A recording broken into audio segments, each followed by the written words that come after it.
সমিতির সাবেক ভারপ্রাপ্ত সম্পাদক অ্যাডভোকেট ABM রফিকুল হক তালুকদার রাজা, অ্যাডভোকেট ABM রফিকুল হক তালুকদার রাজা।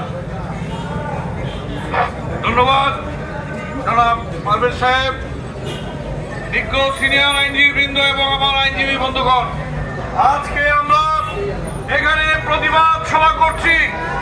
প্রতিবাদ সভার মূল বিষয় হচ্ছে আমাদের জাতীয় পতাকাকে গত পরশুদিন যে অবমাননা করা হয়েছে ভারতে, আমাদের যে দূতাবাসে হামলা করা হয়েছে, জাতীয় পতাকাকে অবমাননা করা হয়েছে।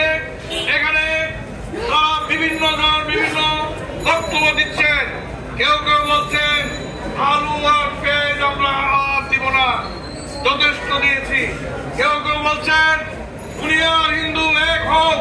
কিন্তু আমরা বলতে চাই আমাদের এই বাংলাদেশ, আমরা কোন সাম্প্রদায়িক দাঙ্গা চাই না।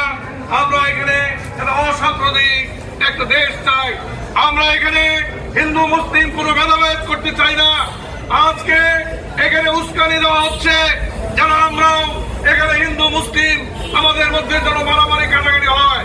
কিন্তু আমরা ভারতের ওই সমস্ত লোকদেরকে আমরা হুঁশিয়ার করে দিতে চাই, আপনারা যা করছেন, মারামারি করছেন, মারামারি আপনারা সীমা লঙ্ঘন করছেন, সাবধান হয়ে যান।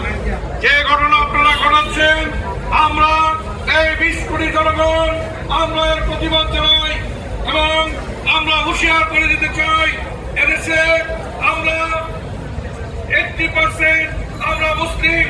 এখানে মুসলিম ও মুসলিম সকলকে নিয়ে আমরা যেভাবে এখানে বসবাস করছি, আপনাদেরকে আমরা হুঁশিয়ার করে দিতে চাই, আপনারা আমাদেরকে উত্তেজিত করবেন না। এর পরিণাম ভালো হবে না।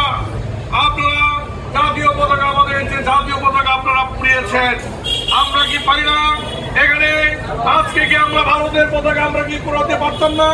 কিন্তু না, আমরা মুসলমান, আমরা শান্তি চাই, আমরা কোনো দাঙ্গা হাঙ্গামা আমরা চাই না। তবে ধৈর্যের একটা সীমা আছে। আমাদের সিনিয়র অ্যাডভোকেট আবেদ রাজা সাহেব বলেছেন, 7 সিস্টারের কথা বলেছেন, বেশি বাড়াবাড়ি করবেন না। প্রয়োজনে আমরা এখান থেকে লং মার্চ করবো। তাহলে কি আপনারা ভালো থাকবেন? আপনারা ভালো থাকতে পারবেন না। আমি আমার আজকের এই বক্তব্য আমি দীর্ঘায়িত করবো না, শুধু বলতে চাই আমাদের ঐক্যবদ্ধ থাকতে হবে। আমাদের বিরুদ্ধে যে ষড়যন্ত্র চলছে, সেই ষড়যন্ত্র আমাদের রুখে দিতে হবে। এতদিন এই 17 বছর এই দেশ যারা শাসন করেছে, তারা ভারতের আজ্ঞাবহ ছিল। তারা যেভাবে বলেছে এই হাসিনা সরকার, সেভাবেই চলেছে। আজকে ছাত্র জনতার বিপ্লবের মাধ্যমে যে সরকার প্রতিষ্ঠিত হয়েছে, সেই সরকারকে বেকায়দায় ফেলানোর জন্য, সেই সরকারকে দুর্বল করার জন্য আজকে এই ষড়যন্ত্র চলছে। আমরা ষড়যন্ত্র রুখে দেব। সকলে